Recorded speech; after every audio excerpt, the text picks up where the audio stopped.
doći u Gradačac, boraviti i uživati u njegovim jesenskim čarovijama, a ne doći u Preporod, to nije zaista moguće. Poštovani posjetioci, upravo prije nekih pola sata sa Banje Iliđe, alejom kestenova, došetao nam se uvaženi profesor, književnik Nijaz Alispahić iz Tuzle.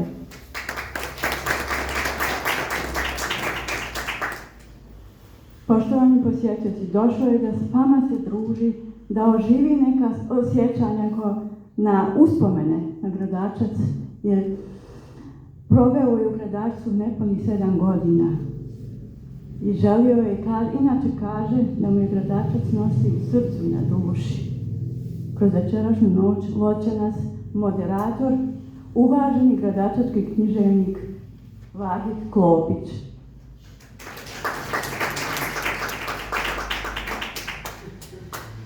Pa u ime Bošnjačke zajednice kulture Preporod i u svoje osobno ime želim sve prisutne da vas pozdravim, poselamim kao i naše uvažene književnike koji će nam večeras prirediti ugodnu, prijatnu večer, odnosno druženje koje mislim da će biti za jedno lijepo sjećanje.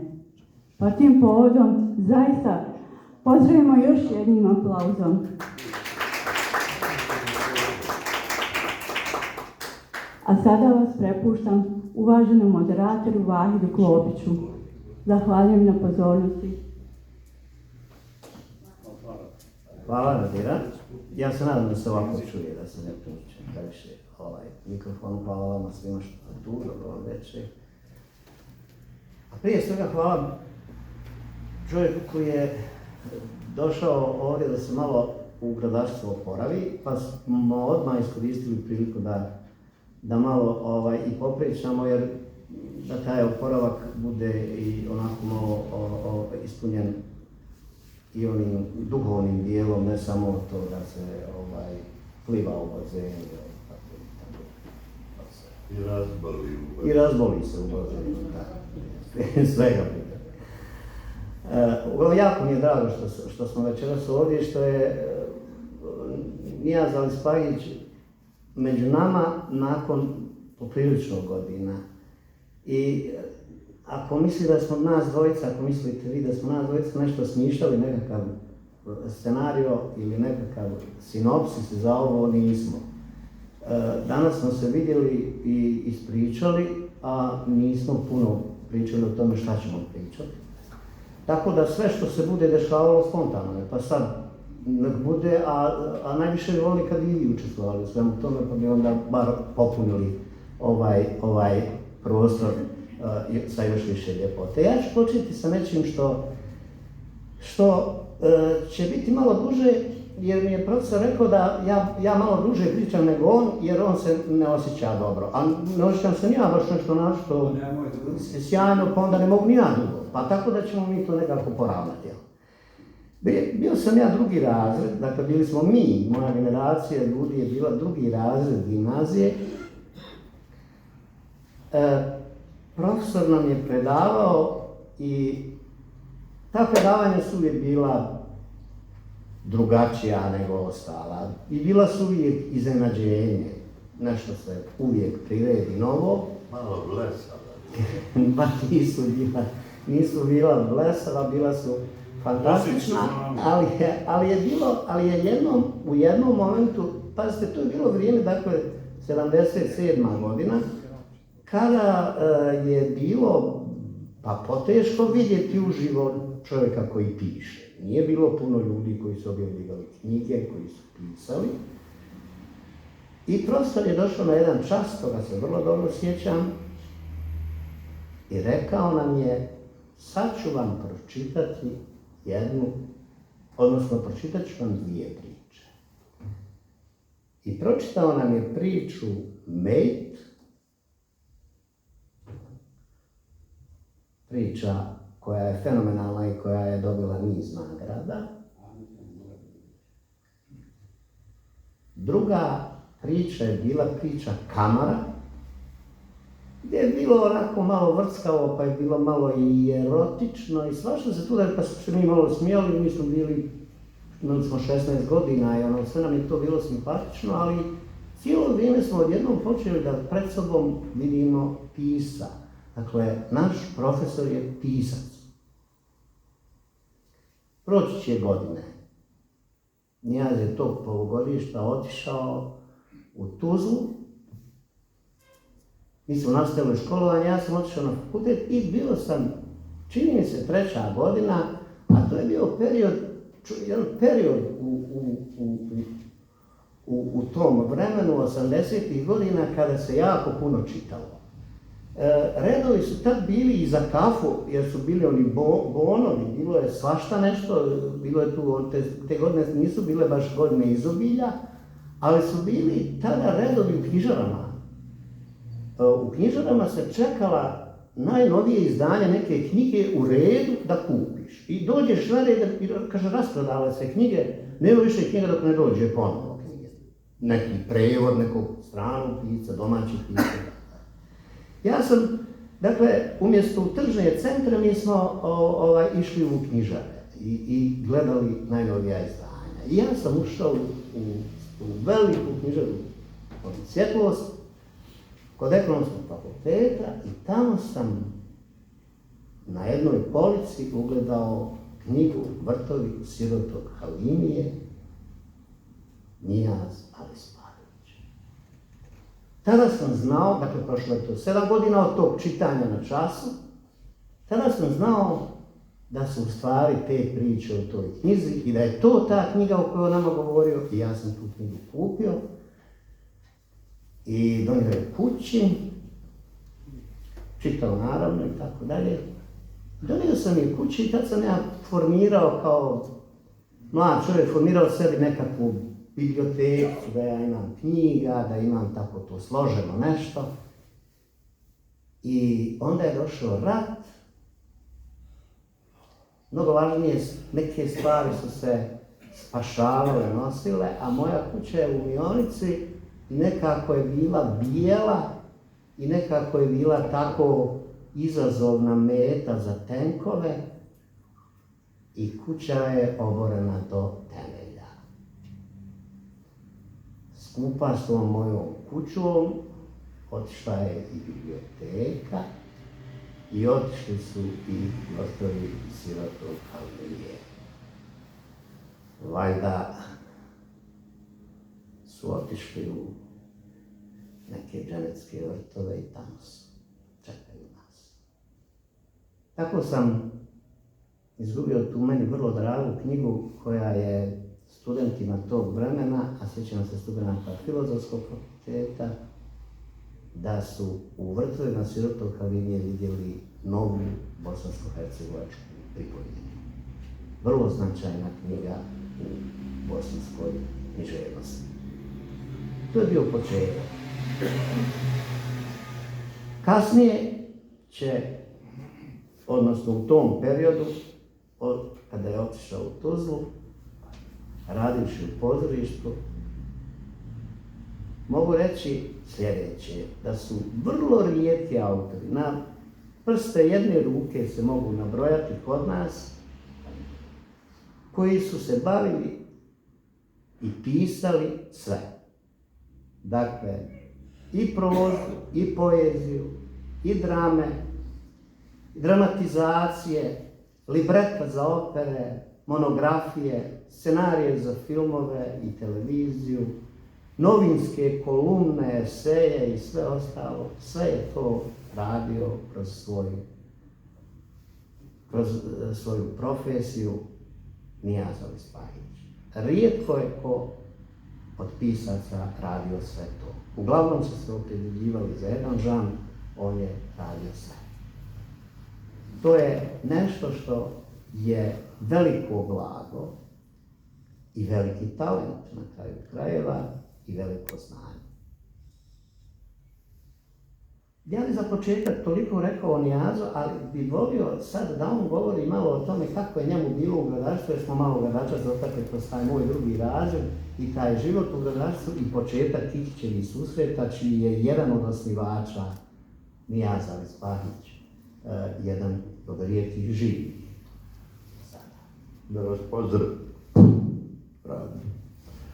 Da vas pozdravim i zahvalim se što ste došli. Uopće nije bitno je li 100, 220 ili 2 čovjeka, ali došli su. To je ukazano na meni pažnja. Ja vas sve volim. I ja ću pokušati buditi film svoje priče. Ovo je tema. Ne mogu ja mnogo, ali makar nešto da kažem. Kratko. Prvi put sam ja Gradačac vidio kad sam imao nekih 12-13 godina, pa mati nije dala ja jedinac, ona mene čuvala jedinac, nakon cura koje je prodila.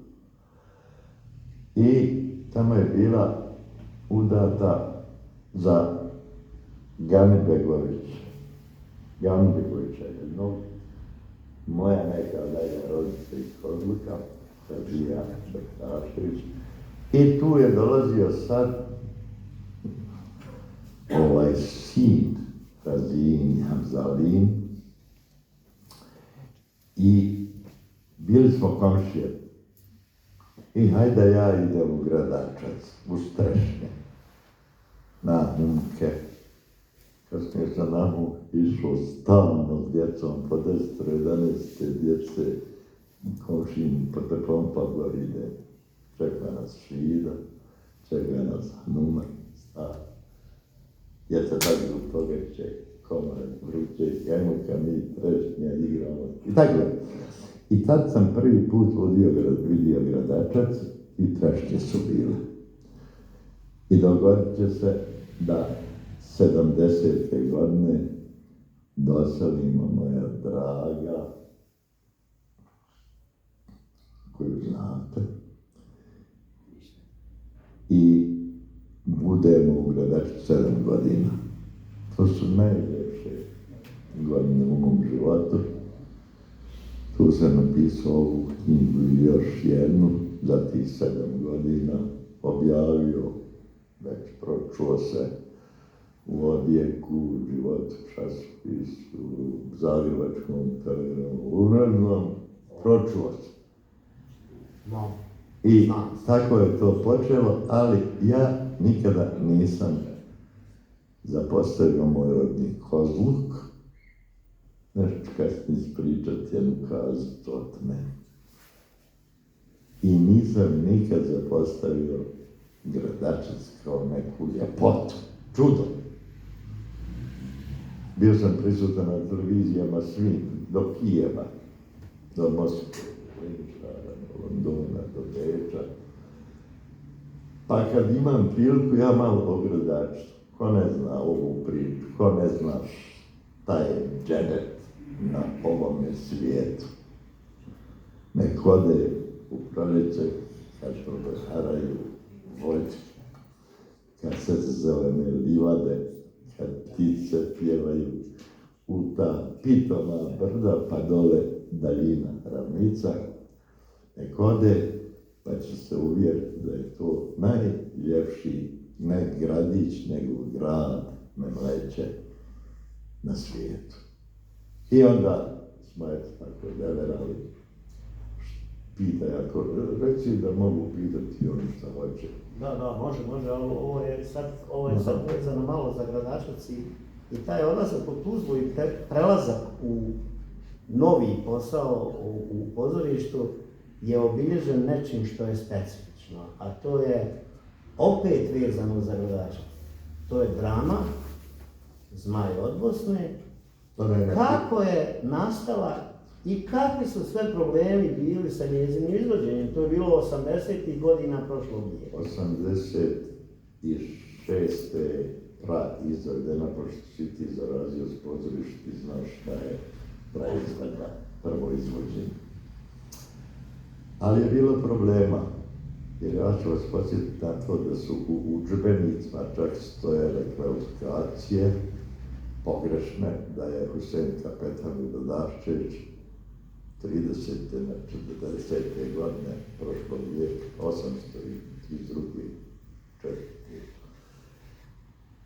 podigao bunu i to je bio nije buna nego rat. Pod zastavama Muhameda, ima i pod zastavama Husejnka, tamo bili su i pravoslavci, i katolici, a pogotovo bošnjaci, muslimani, kako hoćete zvati. I ja sam se zaintrigirao, prije svega ja sam samo volio u hotelu Pačićića, sakve televizor, da i Đorđa Mitrovića i Omera Senčašća. I kad smo vidjeli to smjestilice, ja sam imao spavaću sobu. I se valjda to nisam ukupčao dobro, u spavaću sobu muž žena spavali. Valjda, običaj tada. A ja sam rekao, nismo jeli, hoću ja ovdje kauč, jer kada ovako legnem, ovako baš, ne ovako, prvo što vidim, ja vidim gradinu kulu. I mene je to zaintrigiralo. Drugo sam s Begom i ostalima koji su dolazili u tu kuću. Imali smo Mustafa Čemana, najboljeg našeg bibliografa, koji je bio čudo čovjeka. I ja kažem, Mustafa Grba o Zmaju traži. I Bego je nešto imao, ali nije to dovoljno sve bilo. Napisane su nekolike drame, uglavnom loše kvaliteta. Od Zmaja od Bosne, hoću ja da napišem to. I ta drama je nas podrosla. Ali njegovog problema, odmah da vam kažem, ja sam tam nije bilo za profesora mjesta i zaposlili me za savjetnika u CIZ-u kulture. Bio jedan glup sekretar, nisam mogu s njim ništa progovoriti, ali ono je kravata odjelo, hajde na posao, ne mogu ja to nisam ja tamo učio. I ja sam neki 8-9 mjeseci bio zadužen za kulturu kao savjetnik. I, mili Bože, obilazio sve institucije profesionalne i amaterske. I pozorište. I održim ja jedno slovo tamo, pripremio se, ne sviđam se repertoar. 2. oktobra uvijek otvaraju zvanično sezonu, nađu lošeg pišća, komunistu, Čerkeza, recimo, Vladimira. I to izvedu i onda mi 2-3 izvedeo, nema ništa. Napišem ja to i glumci čuju mene i oni tamo i dođu sutra Mustafa Peđalić, direktor pozorišta, kažu da ga dovedete na onog čovjeka. Ne znaju oni mnogo onoga što je bio jučer kod nas savjetnik, dovedete da radi ovdje u pozorištu. I ja u pozorištu. Sam pitao, nisu. Ima ta šansa da se ja spasim kad stvari jednog budalaša, tako. Zovu u pozorište, nudi mi Mustafa Đalić, kaže, platiš imat koji ja, bit ćeš moj pomoćnik, kad sam bio svašta, i dramaturg, i umjetnički rukovodilac, i direktor, i urednik časopisa pozorište, ali čuli oni da ide Zmaj od Bosne, koji je slovio kao konzervativni muslimanski feudalac u udžbenicima. To znaju ovi koji znaju. I on ne može, kako ćete 2. oktobra, kad je oslobođena Tuzla, izvesti dramu o tom i tome koji je Tudbeg, I iziđe tamo indikativno, jer to zlo me zabolo strašno, vidim s budalama imam veze. Indikativno je da Narodno pozorište izvodi za 2. oktober dan oslobođenje Tuzle, dramu Nijaza Arispahića, Zmaj odnosno. Ali nisu smjeli zabraniti. Kad sam ja to čuo, rekao, vodite me sad da ja njima kažem. Ako nije u redu, zabranite. Pa će se čuti, ja sam mogu obavijestiti o tome kao budalaštinu, na području čitave Jugoslavije tada, ali šire, jer sam bio već pravno 5 kluba, pa udruženja književnika, Plan Zagreb, književnika, već su me znali, tako sam ja devero tu. I sad došlo je u pitanja, to su žbijeni išli, ovi, kako se to u Cinkaroši. Da. Marko Stanić, još neki, nije važno, Darko Liski. I dogovorim se s direktorom, pitajte glumce, on hoće, ja napisao, ja hoću, čast mi je, to će biti dobra predstava, gledana. Obišli smo Jugoslaviju s njom, i u Beogradu, i u Osijeku, i u Zagrebu. I dakle, to je tako bilo, ali nisu smjeli zabraniti.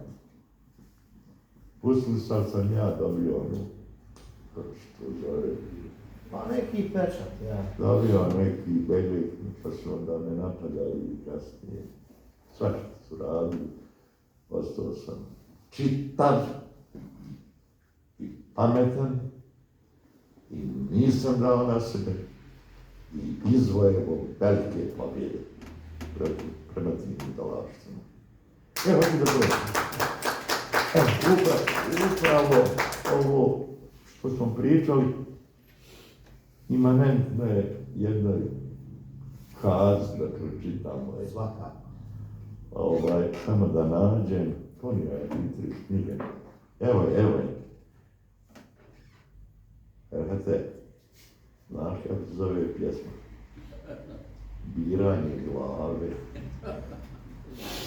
Pa pošto su ovi izbori i veliki naš bosanski i hercegovački belaj i budalaština i pometnja. Ova pjesma je napisana 1993. i objavljena u knjizi Kada kazi. Ovo je dobro, ja ne moram daći. Biranje glave, 1993. Slušajte, satirična je, sačekana. Mi ne imamo glavu, nama treba glava, haj biramo glavu. Ever Ečke, ever Tute, ever koga ćemo, ever Njelić. Ali on ne ima kape, mora imat kapu. Kaka je to glava koja nema kapu? Berete. Turite mu kapu. Ture mu kapu. Eto, ima kapu. Mora imat ruku. I to čvrstu ruku. I u ruci batinu. Čovjek ima ruku ko šapu međeda. Batinu mu dajte i ne izdivljajte. Mora imat ruku i na ruci prsten, na prstenu prsten, na prstima prsten, na prstenu kamen, na kamenu zmiju, zmiju otrovnicu. Taj što ga biramo.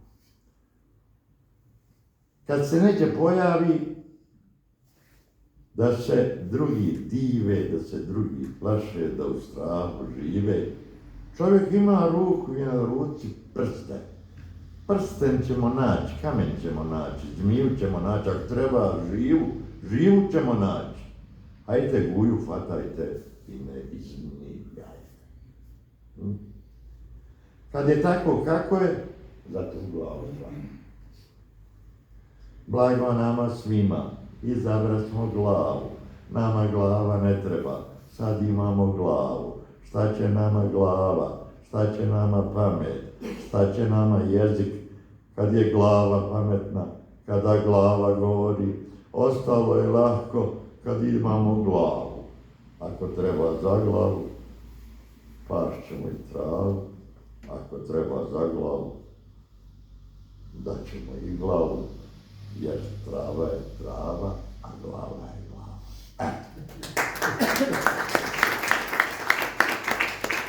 Je tako se biralo? Dobro je bilo. Hvala. Hvala na ovoj, prekidat ćemo malo ovu priču, prekidat ćemo ovim pjesmama koje je Nijaz pripremio za večeras. Tu nekoliko koje su i poznate i nepoznate. Pozorište donosi jednu novu kreaciju, pored drama, dakle, i dramatizacija koje ste vi radili. Postoji nešto što je jako specifično i što zaista onako za kulturne uslove Bosne i Hercegovine jedinstven primjer. Nijaz Alispagić je autor prve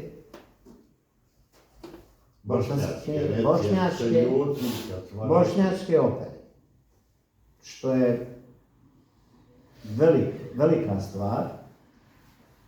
Dakle, skupa sa kompozitorom Asmom Horozićem urađena je, dakle, opera Hasanaginica. Nakon toga je urađena i Aska i Vuk i na kraju Zmaj od Bosne.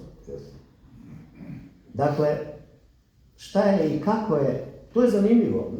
Mi ne znam, opera je prilično strana publici koja je u provinciji, opera je uglavnom stvar velikih sredina, opera je skupa igra. Da dodam dvije stvari, to je skupa igranka. Da, jako skupa, to je teško. To je skupa igranka. Hasanaginica je koštala, ne mogu vam reći koliko, i hor, i glumci, i balet, i to je čudo bilo i sad izvode, evo neki dan su je izvjeli nakon 20 nešto godina preko 100 izvođenja. Inače, ako se opera izvede 10-ak put, to je vrlo uspješno. Eros onoga svijeta je prva opera u Hrvata. Ona je bezbroj puta izvođena. A ova Hasanaginica, koja je jedna folklorna narodna tema, nastala po pjesmi i po drami i tako dalje. Ali eto, ona ide kod da je neka hit komedija. Da. Ja sam bio i gostovali smo. Čak i u Puli je bila puna arena. U HNK pozorištu u Zagrebu isto je bilo i aplaudirali su 10 minuta. I tako. Ima još nešto izvedeno je na turskom, prijevod je vrlo loš, jer se ne mogu stvarima je prevoditi lako. Prevod je vrlo loš, ali oni su izveli na turskom. A Turci imaju jednog direktora, generalnog i 40 opernih kuća, a mi u Bosni imamo operu u Narodnom pozorištu. I nema više, samo jedno. Izvrsno, to je jedna od stvari kojom ja lično želim, a i profesor vjerovatno, to je da pričamo o tome šta je sve rađeno, šta se sve radilo, šta se sve prvi put radilo u njegovoj režiji, jer obično na nekakvim književnim susretima, književnim večerima čitamo poeziju, čita se priča i ne govori se o tome šta se sve uradi. Ja kad sam se malo jučer, odnosno sinoć, malo zabacio u sve ovo šta je iza Nijaza Alispagića ostalo, pa to je monumentalno djelo. To je nevjerovatno puno stvari koje su dotaknute kroz, dakle, poeziju, kroz priče, romane, drame, opere i sve ostalo.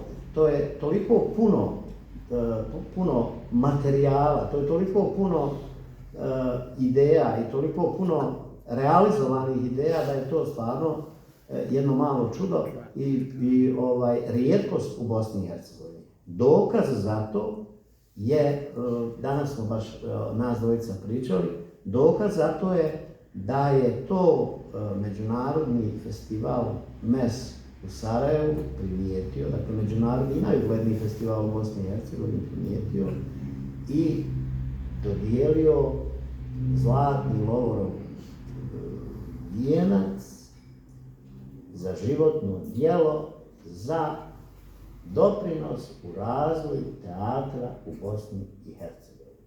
To je nagrada koju su dobili strani autori, autori iz drugih zemalja, jedan od ljudi iz Bosne i Hercegovine koji je to dobio Nijazov Spajić. To je vrlo značajno. Vrlo značajno. Najveća nagrada u Bosni i Hercegovini, već je reći. Jel se slažete? Slažem se, ali eto, zanimljivo je i ovo. Znate, mi smo ipak, ne mislim ja samo na Bošnjace, mislim na Balkance, sve. Mi smo primitivno svijet. U suštini, po onome šta radimo sa sebe i sa drugih. Ali dogodi se da mi i važnije ljude nego što sam ja se ne stravnik po veličinom međunarodni pisac, brate. Voli me narod slušat i voli me i čitat po njemu. Ali ima i važniji ljudi, ja mogu sad da nabrojim 5-6 pisaca koji su umrli u sirotinji, bijedi, potpuno zaboravljani. Jedan od njih, István Pajić, veliki pisac. Veliki pisac. I eto tako je bilo i mene se zaboravio, sam ja 17 godina u nemirnoj mirovini. Ali me nema. Stjecajem okolnosti. Nema me. I drago mi što me nema. Nema me ni u Gradačiću. Dugo. Kad su došli novi koji smo nemni od mene. Moram i tu rečenicu reći. Pa su propastili ono što smo mi neki gradili. Pa se prepoznavali tada u bivšoj Jugoslaviji i prepoznavali se i šire. Slovenije, Hrvatsko, Rezor nije dalje. Eto, to je ta priča i sjetili su se, nakon toliko godina, zvao me Nihadija, kako sam ja njega zvao, tebe drugčije zovem, ali tako. I sjetili su se čuli. Ali ja sam bio tu kulturan, bio tih, ništa ja nisam lajio, ni falio. Prvo sam smirano rekao, iznenadili ste nešto je tačno, ja volim istinu. Zato sam nastradao i svi mi voli istinu, da se to radi. Danas je najgore, najopasnije govoriti istinu. Ja volim istinu. A za njima rekao, moram biti iskren, iznenađen sam. Izavijali neka. Ja sam bio potpuno zaboravljen, upravo otišao. I moram reći da mi je drago. I nude oni da ja dođem, da pratim tamo, da budem, da igram hotel, gdje ću, koliko ću ostati, sve ljubav, sve lijepo, ja ako dođem u Sarajevo, ja obećam da ću doći taj dan, onda ja imam dvoje unučad, zeta, fino i čerku, ne trebam ništa mi ne. I sad neki su to čuli, pa su sljedeće godine zovu da neki festival otvori. Da, Zenica. Pa nema veze. Ajde. I eto, to je tako bilo, ali zaboravljaju oni mnoge ljudi. Ali ja mislim da se ipak, kad pričamo, da ipak najljepše se vrati kući. I da je najljepše pročitati pjesmu koja govori o... Evo sad se davno nešto, a ja to imam u ruci. Slušaj, je to telepatija. Znate, ja imam 60 godina, pa je to starost. I dodajte još 23. Omakne se. Požar izazvatu, reći da onaj neprijatelj, da je... Piroman. Ja. Ovdje ima jedna knjiga, izvinjavam se malo, budite strpljivi zbog ovog podatka da sam mlad. Šta? Treba ti ovo rastaviti. I ne moraš nešto tamo. Kuća je svetinja u Bosni. Jer je ta kuća posebno rodna. Avlija, Urunka Kruška, Jerbašna, Bunar, Beška, Dubak. Sve to je Bosna, sve smo to mi. I to je svetinja, po mom stanju stvari. I ova knjiga je sva takva, ali ovdje ima jedna pjesma pod naslovom Rodna kuća. Ima doli neka bilješka reč.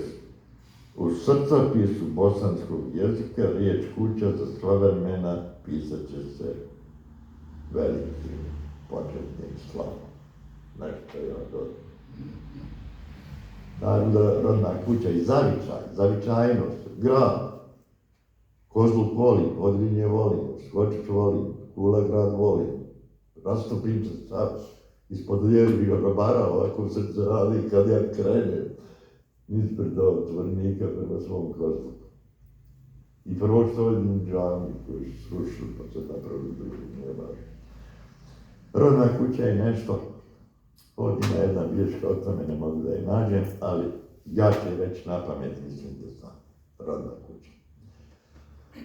Ona postoji vječno. Uzalud vremena protok. Jer kako dani teku, ona se proljepšava i prema nebu raste. Pored nje žubori potok. U njemu rusa pjesma koja nikad ne spava. Kuća živi u pjesmi. Pjesma živi u meni. U meni kuća živi, u meni nada raste da će se krovom kuće život da zarumeni i da će pod starom strehom opet cvrku da tlasne, niz bašču ide mati. To nebo zemljom hodi, čelove lepše od zore, zora u meni rudi, u zavičaju dedo, opet me za ruku vodi u ovoj rusoj pjesmi, u ovoj snovitoj javi, vraćam se rodnoj kući, otetoj rodnoj grudi majici, zumbulu srca, što se u duši plavi.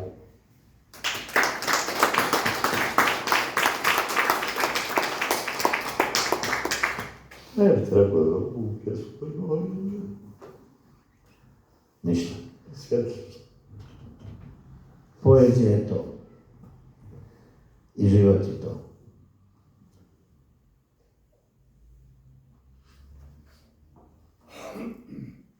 Nakon ove pjesme, malo me sve ovo pogodilo, pa ćemo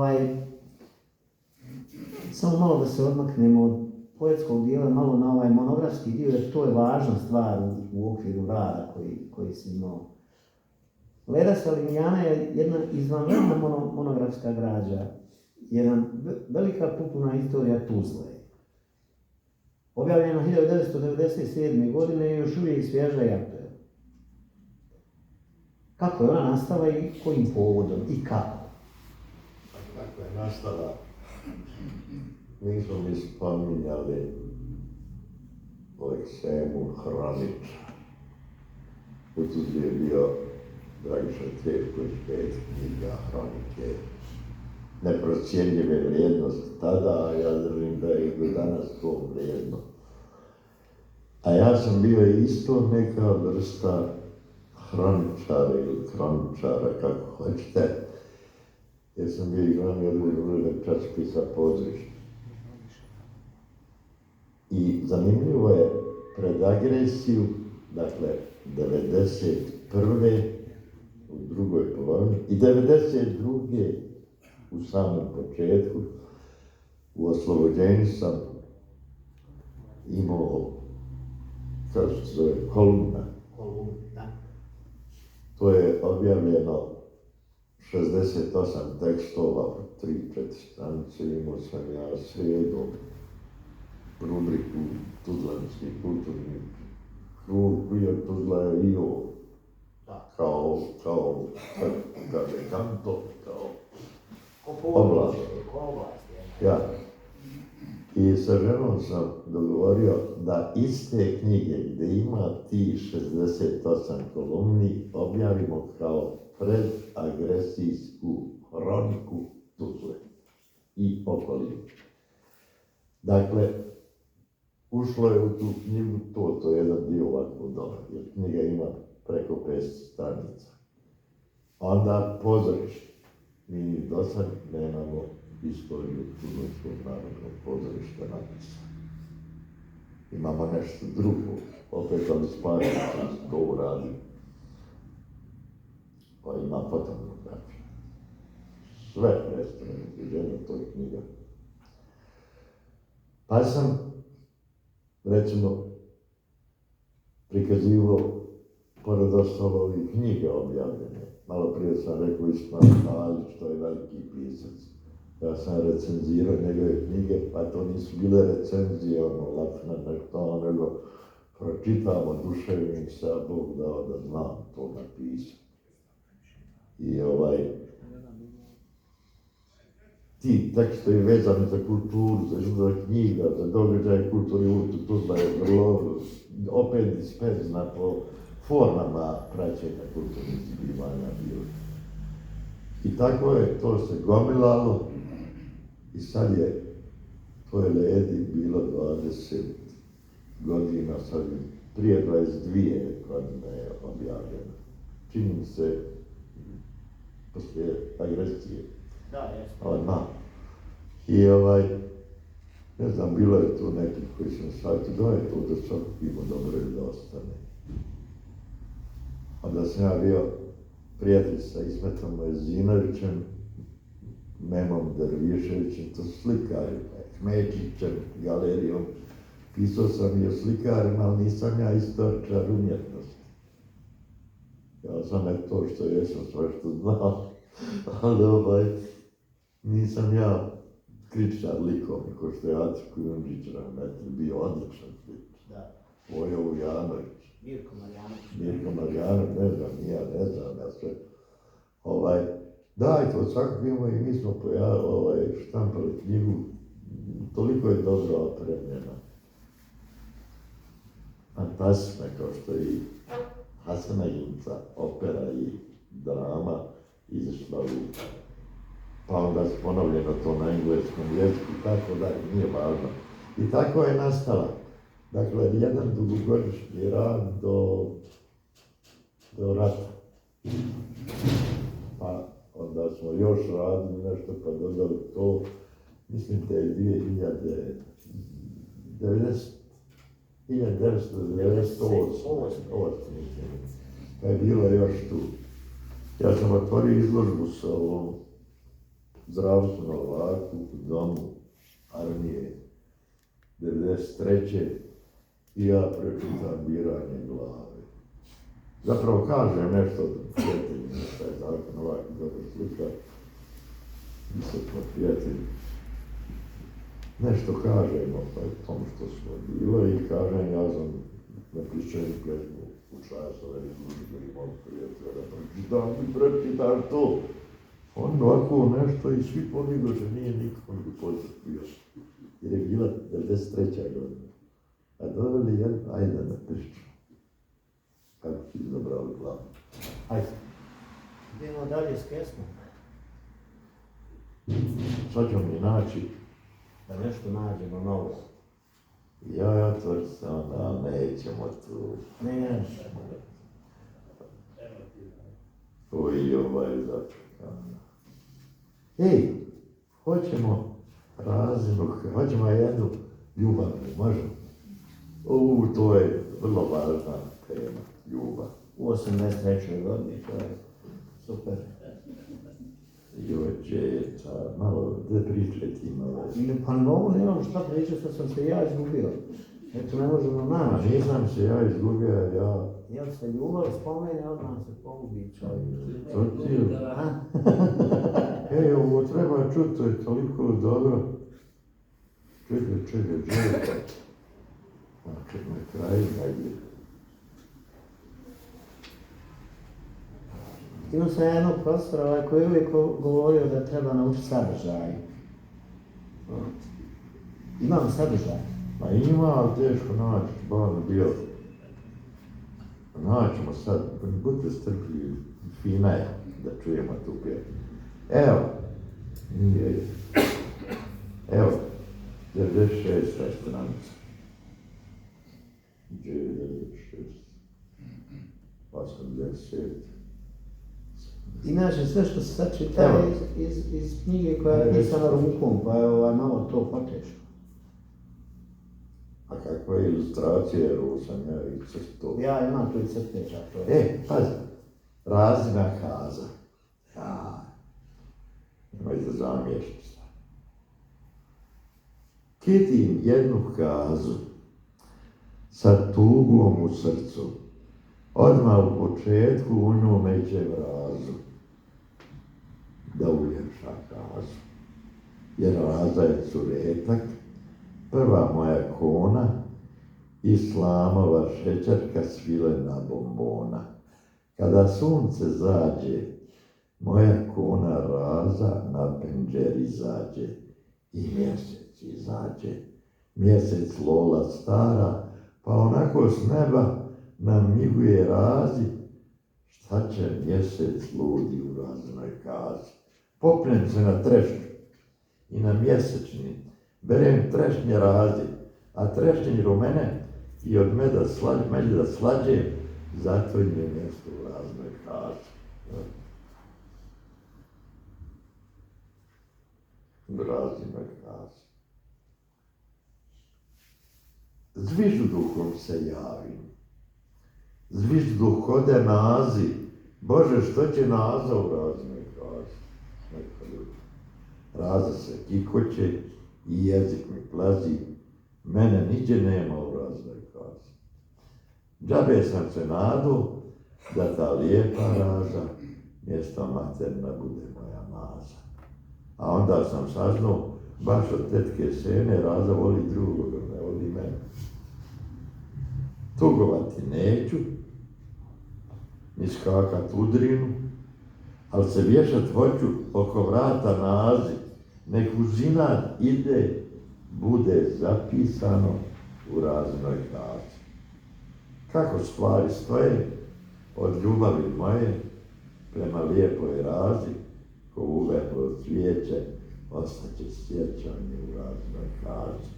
Sudbina je htjela, ne zamjerim razi, ali je ostavljam kao uspomenu u ovom pjesmuljku u raznoj kazi. To je tako.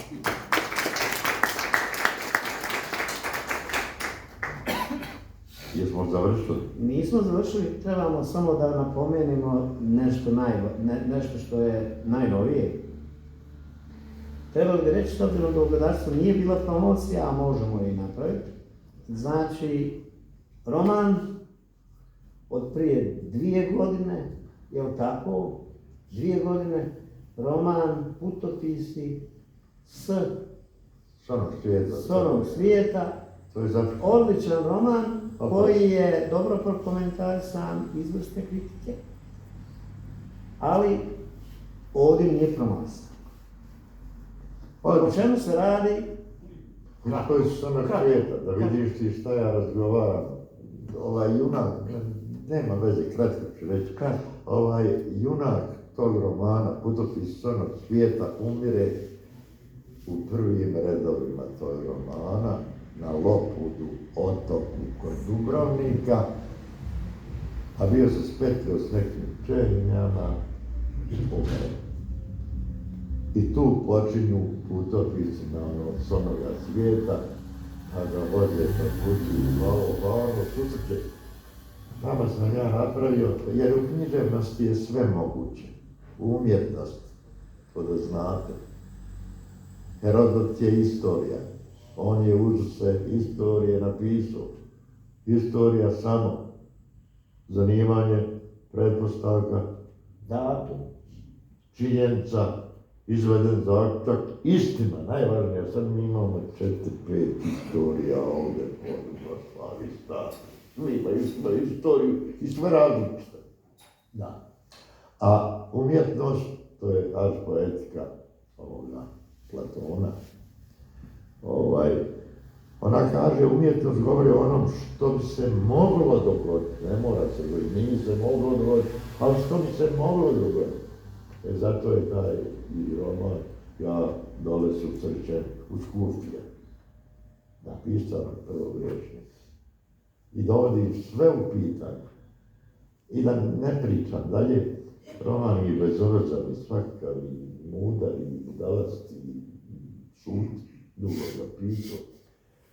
Ali susrećem u dva naslovu, sve epizode, susrećem u sve kapitana Gradaševića na ovom svijetu. Da vam je to čitati. Da vam je to čitati. To je čudo jedno od našeg razgovora, odnosno od razgovora glavnog junaka koji je isto dočeka da ga prime i već ga prevoze tamo i događa se čudo. Jedan dobar roman, koji ja iskreno preporučujem ako budete imali priliku da ga nabavite. Mislim da je Šimo Ješić lijepa riječ je objavio. Šimo Ješić su dobro. I za kraj ovoga svega, bilo bi dobro da se još pročita neka pjesma. Ja otvorio jednom da se oprostim, ako sam bio dosadan na prost. Jer to je taman negdje vrijeme da... Bio sam namjerno dosadan. Ajde da čujemo tu pjesmu. Eto, da čujemo. Ovdje a nije pobjeglo. Sjedi jedan čovjek koji kad je ova knjiga štampa, ne promovirao svoje ovdje, čak i neku nagradu, nije bitno. Onda je on se vezao za jednu pjesmu i kaže, da bi ti onu pjesmu da kažeš. Da mi, koliko put, bezbroj, kad god smo bili, daje onu pjesmu da kaže. Pera, Musrči. I onda hoće da kupi knjigu, ne dam ja, ako ćeš kupiti, kupi jedno 20 komada. I to dobar dio, ne, već jutro. A ovo je pjesma o tome da smo se pogubili među sobom kao rodbina. Razorili smo sve. Koliko me dolazi sad, koliko se o tom brine, i djeca, i svi ostali koji čine jedan ovog porodicu. Srećom, kod mene nije tako loše, ali znam dosta tih koji ima. I pjesma se zove, na tom je fonu napisana, ja ću vam je sa zadovoljstvom pročitati i nek to bude kraj našeg susreta, a i ja ću uživati jer ovu pjesmu i ja. A ti sad slušaj svoju pjesmu. Zanimljiva pjesma se zove, ne zove nego naslov, ima Kad kiša rominja, ono kad pada sitno po krovima, po budu. Kada kiša pada, tiho kad rominja, zna se gdje je Smajo, moj dajđa Smajo, zna se gdje sam i ja, ali gdje smo oba dva, to nećete znati, dok vam ja ne kažem. Jer kad kiša pada, tiho kad rominja, nas dvojice ne ima, ko u zemlju da smo obojica propali. Znade majka Paša, znade i dedo, zna i dedo Juso, zna i tetka Sena, da dajđe Smajo, kada pada kiša i to ona kiša, što tiho rominja, da dajđe Smajo, popne se na tavan našeg starog mutvaka. Ako mene nema, zna se gdje sam i ja na tavanu mutvaka.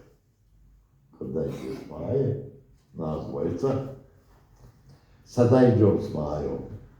A mutvak je rekao, Orono stari kao i djed Juso, Gore stoje neke nepotrebne stvari, 2 šuplje kućije, jedan stari kazan koji nema zona i jedna haranija. 2 njemačka šljema nađena u Drini i kamara štaka, još neke kuke i još neke kvake, točak stari kola i stara cehara, prašnjavi hamovi, stari kantar pride, jedna mučkelica, u njoj stara žica, pa neke kalaje, ali ima i sećija od dasaka sklepana, na seći ponjava, ali nije dronjava. Ide dalje priča. Kako ću ja ovo maknuti? Da krenu. Bravo. Ide to dalje sad. I jastuk od slame. Vreća nije jastuk, ali ko jastuk služi. Kad dajđe smaja, ko vojak je umoran, od kopanja u polju, hoće da se malo naseći i pruži, da malo odrinja dok kiša rominja. Dajđu sam volio najviše na svijetu. I mutvak sam volio i sve kerefeke što stoje na tavanu, a niče ne služe. Volio sam slušati kada kiša šušti, kad dajđa hrče i kad priču leze. Volio sam slušati kad dajđa šuti i kad grobnu tišinu samo kiša muti. Ne znam šta bi dao da se mutvak opet od nekuda vrati. Pa kad kiša pada, kad tiho rominja, da dajđa smaja od nekuda dođe, iznenada bahne, pa da nestanemo, da se ukrademo na tavan popnenom, pa da na tavanu dugo ostanemo, da dugo šutimo, kišu da slušamo i gledamo njemo one karafeke. Da mi ova muka u prsima lahne, ne znam šta bi dao da daje ga smajo od nekuda bahne. To je taj. Bio je smajo i poginuo. Nije džabe napisao. Poginuo Braneš Boško. I mene. I tebe. I nas. Možda je bilo naporno, ali stvarno sam bio nadahnut i bio sam emotivno uzbuđen. Znam ja to i ljepše pričati i govoriti, ali muči emocije. Hvala vam.